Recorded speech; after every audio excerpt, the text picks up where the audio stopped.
Shalom jemaat yang terkasih di dalam Tuhan Yesus Kristus. Penuntun Saat Teduh Sinode Gereja Kristen Jakarta hari ini Kamis 7 April 2022. Memperbaiki bukan menghancurkan. Nas terambil dari kitab Kejadian pasal 4 ayat 1 sampai ayat yang kedua. Kain dan Habil. Kemudian manusia itu bersetubuh dengan Hawa istrinya dan mengandunglah perempuan itu lalu melahirkan Kain. Maka kata perempuan itu, "Aku telah mendapat seorang anak laki-laki dengan pertolongan Tuhan." Selanjutnya dilahirkannyalah Habel adik Kain, dan Habel menjadi gembala kambing domba, Kain menjadi petani. Setelah beberapa waktu lamanya, maka Kain mempersembahkan sebagian dari hasil tanah itu kepada Tuhan sebagai korban persembahan. Habel juga mempersembahkan korban persembahan dari anak sulung kambing dombanya, yakni lemak-lemaknya, maka Tuhan mengindahkan Habel dan korban persembahannya itu. Tetapi Kain dan korban persembahannya tidak diindahkannya. Lalu hati Kain menjadi sangat panas dan mukanya muram. Firman Tuhan kepada Kain, "Mengapa hatimu panas dan mukamu muram? Apakah mukamu tidak akan berseri jika engkau berbuat baik? Tetapi jika engkau tidak berbuat baik, dosa sudah mengintip di depan pintu. Ia sangat menggoda engkau, tetapi engkau harus berkuasa atasnya." Kata Kain kepada Habel, adiknya, "Marilah kita pergi ke padang." Ketika mereka ada di padang, tiba-tiba Kain memukul Habel adiknya itu, lalu membunuh dia. Firman Tuhan kepada Kain, "Di mana Habel adikmu itu?" Jawabnya, "Aku tidak tahu. Apakah aku penjaga adikku?" Firman-Nya, "Apakah yang telah kau perbuat ini? Darah adikmu itu berteriak kepadaku dari tanah. Maka sekarang terkutuklah engkau, terbuang jauh dari tanah yang mengangakan mulutnya untuk menerima darah adikmu itu dari tanganmu. Apabila engkau mengusahakan tanah itu, maka tanah itu tidak akan memberikan hasil sepenuhnya lagi kepadamu. Engkau menjadi seorang pelarian dan pengembara di bumi." Banyak dari kita mengetahui dan mengingat kisah kelam dua bersaudara dalam kitab Kejadian ini. Mereka adalah Kain dan Habel, anak-anak Adam. Yang menimpa mereka adalah peristiwa pahit yang memilukan.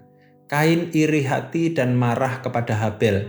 Sikap tidak terpuji itu berbuah pembunuhan. Namun ketika kita menggali lebih dalam, kisahnya bukan hanya tentang hal itu saja. Memang ironis karena iri hati yang bertunas dalam hati Kain justru bermula dari aktivitas rohani. Kain dan Habel mempersembahkan korban persembahan kepada Tuhan.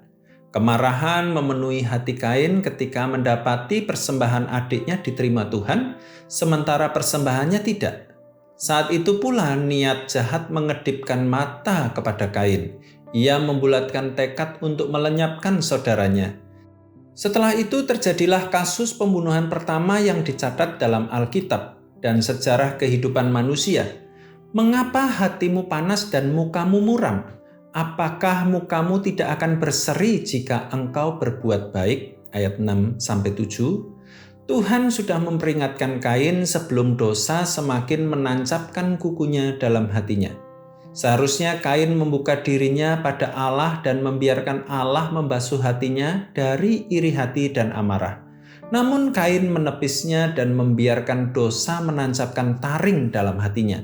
Ia membujuk adiknya agar pergi bersamanya ke padang, lalu memukul dan membunuh Habel. Kejahatan hampir selalu meninggalkan sebentuk ketidakadilan yang mengusik rasa keadilan kita. Habel mati, namun Kain, si pelaku kejahatan, masih terus hidup. Ia membangun keluarga, bahkan di kemudian hari mendirikan sebuah kota, ayat 17.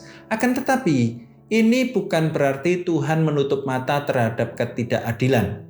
Tuhan menegakkan kebenaran dan menghukum orang yang berbuat jahat. Tuhan menghukum Kain dengan berat, namun bukan untuk balas dendam atau menghancurkannya. Sebaliknya, hukuman Tuhan atas ketidakadilan yang diperbuat Kain untuk mengoreksi dan memperbaiki hidupnya. Tuhan menjaga nyawa Kain, ayat yang ke-15, karena tujuan keadilannya adalah untuk memulihkan, bukan membinasakan.